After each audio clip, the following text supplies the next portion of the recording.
Hello students, today we are here to discuss on the topic metals and non-metals again. We already discussed in previous chapter about the properties, physical properties and differences between metals and non-metals as well as the chemical properties of metal we have already completed.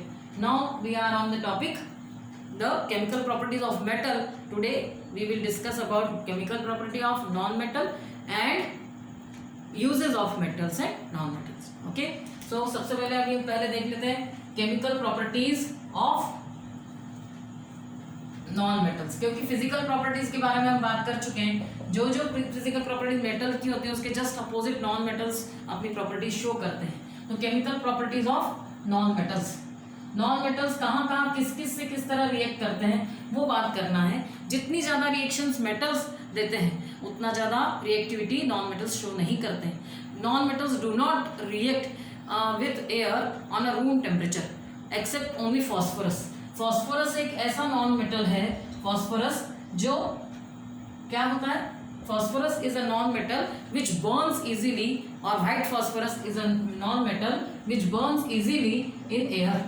Air में एकदम vigorously it catches fires and burns. Okay, white phosphorus जिस तरह sodium हमने कहा था कि metal ऐसा metal है जो एयर के कांटेक्ट में आने पर अपने आप ही जलने लग जाता है, उसी तरह व्हाइट फास्फोरस भी एयर के साथ ऑक्सीजन से रिएक्ट करके क्या कर देता है, एयर फायर कॉज करता है ना. सो इसको स्टोर करने के लिए it can store under water. We have to store it in water. हमें इसे पानी में स्टोर करके रखना पड़ता है ताकि ये एयर के कांटेक्ट में न आ सके.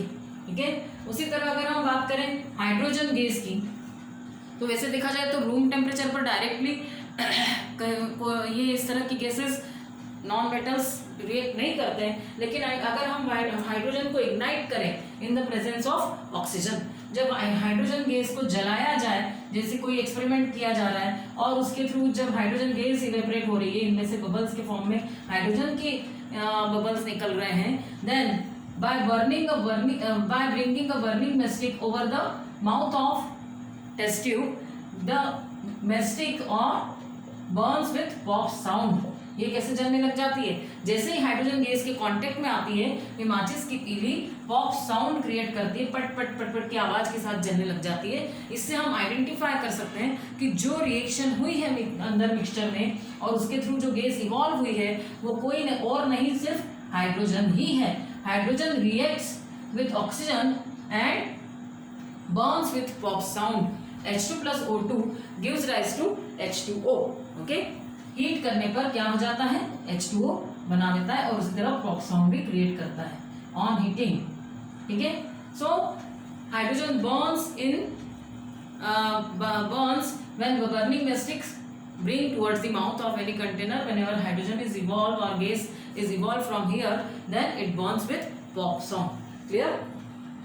Then carbon and sulfur also when ignite then react with oxygen. C plus O2 gives rise to CO2. S plus O2 gives rise to SO2. Means these also form their oxides in presence of oxygen.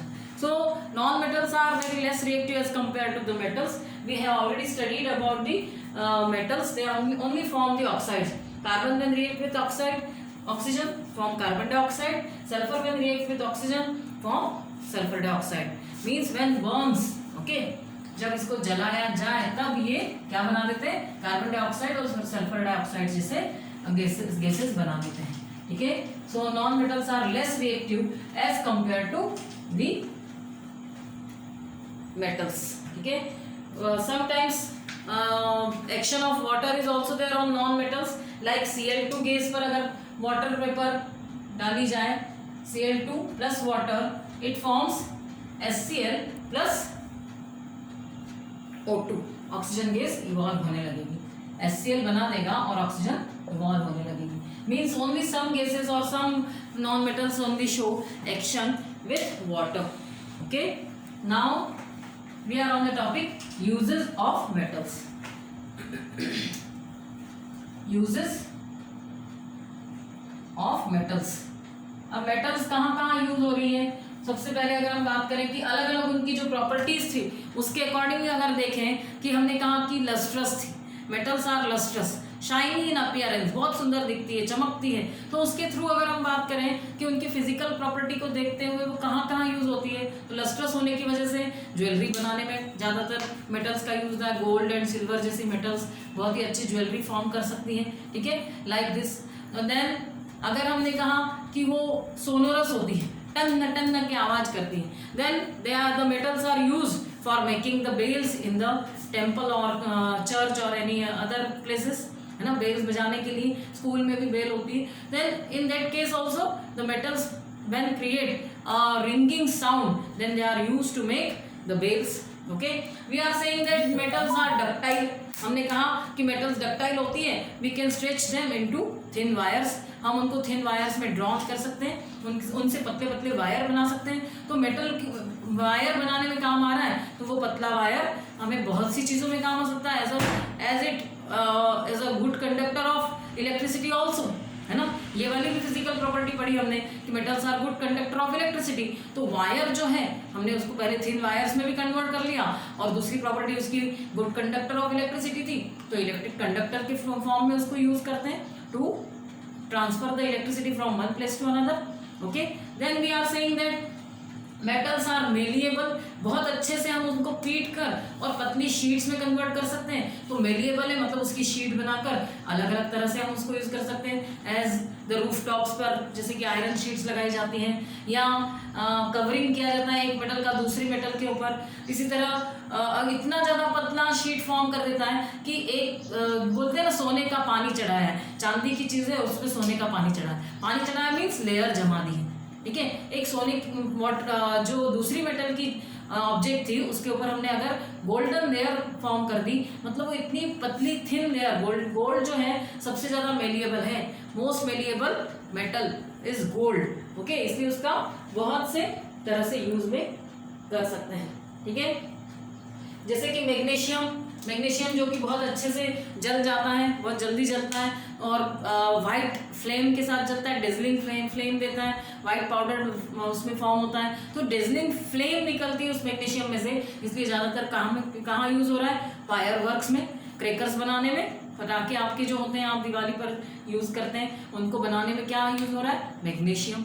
तो उनकी physical properties को देखते हुए ही उनके uses हैं, तो उसको इस तरह हम याद कर सकते हैं, ठीक है। और बहुत सी मेटल्स एक दूसरे के साथ अलॉय फॉर्म कर देती है, और अलॉय जो होगा मिक्सचर ऑफ मेटल, वो क्या हो जाएगा, वो प्रिवेंट करेगा रस्टिंग से। तो अलॉइंग किया जा सकता है मेटल का आपस में एक दूसरे से, और उसकी वजह से वो रस्टिंग या कोरोजन से बचे रहते हैं, ठीक है। नेक्स्ट हम कह सकते हैं mercury is a liquid metal, बहुत ही अच्छा मेटल, लिक्विड मेटल है जो हमें थर्मामीटर्स में यूज हो रहा है, क्योंकि ये रूम टेम्परेचर पर ही लिक्विड में कन्वर्ट होने लग जाता है। तो थोड़ा सा भी हीटअप किया जाए तो मर्क्यूरी क्या हो जाता है, राइज अप हो जाता है, और उस ट्यूब में थर्मामीटर में जो हमने मर्क्यूरी यूज किया, it expands easily and we get the proper temperature, और we can use it in thermometer, in clinical thermometer as well as laboratory thermometer. जो एल्यूमिनियम फॉइल की अगर बात करें तो एल्यूमिनियम फॉइल कैसा है, एल्यूमिनियम भी थिन मेलिएबल हो सकता है, और उसकी फॉइल में हम और बहुत कम रिएक्टिव है, क्योंकि वो खुद अपने साथ ही एल्यूमिनियम ऑक्साइड फॉर्म कर लेता है, अपनी प्रिवेंटिव लेयर खुद बना लेता है। तो हमने पहले क्या क्या बात की, अभी देखते हैं। हमने कहा कि गोल्ड मेलिएबल है, तो ऑर्नामेंटल ज्वेलरीज बनाने में काम आ रहा है, ज्वेलरीज में ये वर्कआउट हो रहा है, ठीक है। In uses of metal we are saying that in electrical wires, electric wire बनाने में, लाइक कॉपर, सिल्वर सबसे ज़्यादा गुड कंडक्टर है, लेकिन एक्सपेंसिव होने की वजह से कॉपर वायर्स को ज़्यादा यूज़ किया जाता है। Then in case of aluminium foil for foiling the और wrapping the food items, foil for food items को रैप करने के लिए, क्योंकि एल्यूमिनियम जो है वो अपने ऊपर एक प्रोटेक्टिव लेयर बना देता है Al2O3 की, ये ऑक्साइड की लेयर पहले से ही बन जाती है, इसलिए ज़्यादा रिएक्टिव नहीं हो पाता और किसी और से रिएक्ट ज़्यादा नहीं कर पाता, इसलिए एल्यूमिनियम बेस्ट है for foiling in case of foiling. Okay, then mercury जैसी मेटल को हमने कहा कि mercury is used in thermometers, mercury जो है थर्मामीटर में यूज होती है फॉर मेजरिंग द टेम्परेचर, ठीक है, टेम्परेचर को मेजर करने में। Then we are saying that iron या जो हार्ड या स्ट्रॉन्ग मेटल्स हैं वो बिल्डिंग मटेरियल के फॉर्म में यूज हो रहे हैं, ठीक है। बाय अलॉइंग, अलॉय बनाकर हम उसको रस्ट फ्री भी बना देते हैं, अलॉय के थ्रू हम उसको रस्ट फ्री बना रहे हैं, और बिल्डिंग मटेरियल के फॉर्म में और यूटेंसिल्स के लिए, क्योंकि हमने कहा कि मेटल्स जो है वो कैसे हैं, good conductor of heat also. तो गुड कंडक्टर ऑफ हीट है तो बर्तन जो यूटेंसिल अगर मेटल का बना हो तो हीट को जल्दी से ट्रांसफर कर देगा from this side to the food items, और जल्दी से पक जाएंगे फूड आइटम्स। इसलिए क्या होगा, हमने कहा कि it is good conductor of heat, so it is used in utensils, utensils बनाने में काम आ रहा है, ठीक है। Then we can say that जो सोडियम और टाइटेनियम, जिरकोनियम जैसी मेटल्स हैं वो एटॉमिक एनर्जी के फॉर्म में भी यूज हो रही है ना, एटॉमिक एनर्जी क्रिएट करने में भी यूज हो रही है कुछ मेटल्स, ठीक है। So we can say that these are the uses of metals where metals are used in high quantity, okay. So just revise it, we will that find about the non metals, what are the uses of non metals. हम non metals की तरफ चलते हैं कि non metals के क्या क्या uses हैं, ठीक है।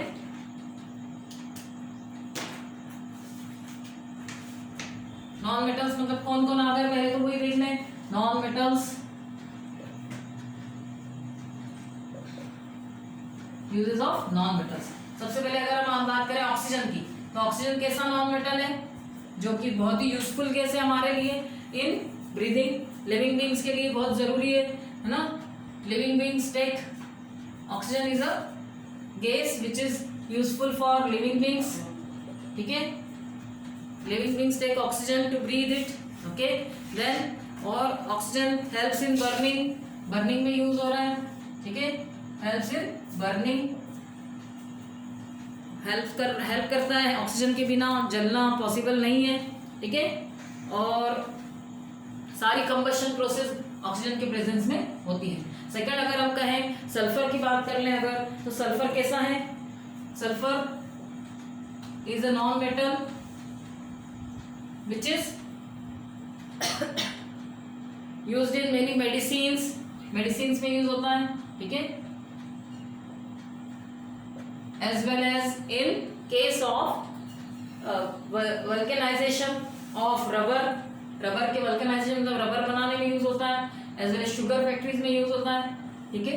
नेक्स्ट वन फॉस्फोरस, फॉस्फोरस क्या है, फॉस्फोरस एक ऐसा नॉन मेटल है जो एसिड्स या लेबोरेटरी केमिकल्स बनाने में यूज होता है, मैचस्टिक और फायरवर्क्स बनाने में, है ना, यूज्ड इन मेकिंग मैचस्टिक्स। माचिस के ऊपर जो लगा होता है ब्राउन कलर का वो कौन है, रेड फॉस्फोरस, मैचस्टिक्स बनाने में एज वेल एज फायरवर्क्स बनाने में, पटाखे, ठीक है। Then fourth one is nitrogen, nitrogen which is used as fertilizers, क्योंकि नाइट्रोजन क्या कर रहा है, नाइट्रोजन के कंपाउंड्स मतलब कि प्रोटीन्स बनाते हैं और वो ग्रोथ के लिए रिस्पॉन्सिबल है, तो प्रोटीन्स ये क्या कर रहे हैं, मैन्योर और फर्टिलाइजर बनाने में यूज होता है। Nitrogen used in preparation of ingredients of fertilizers. Then silicon, silicon जो आजकल बहुत ही ज्यादा यूज हो रहा है, सिलिकॉन ये एक ऐसा नॉन मेटल है जो क्या हो रहा है, कंप्यूटर चिप्स बनाने में, जैसे क्या बोल सकते हैं, डिजिटल यूज में आ रहा है अभी, ठीक है। Okay, because it is used as a semi conductor, ठीक है, used as making semi conductors. So we will conclude here that how metals and non-metals are useful to us, and they are useful in many ways. So we can say that metals and non-metals are both important to us. और भी बहुत से, जैसे carbon या chlorine की बात करें तो carbon is also an important non-metal. Chlorine used as a disinfectant. Chlorine जो हम ब्लीचिंग पाउडर में यूज कर सकते हैं, making bleaching powder, and for purification of water, है ना। Chlorine is useful in purification of water, to kill the germs, है ना, इट किल्स द जर्म्स, ये जर्म्स को किल कर देता है, इसलिए ये इस काम में भी आ रहा है। ठीक है, मेटल्स के सारे यूजेस क्लियर है। Metals like mercury used in thermometer, then metal like iron और other strong metals used for as a building material. ठीक है, देन कॉपर जैसी मेटल को हम इलेक्ट्रिक वायर्स बनाने में काम में ले रहे हैं। गोल्ड, सिल्वर और प्लेटिनम जैसी मेटल्स क्या हो रही हैं, ये ज्वेलरी बनाने में यूज हो रही है।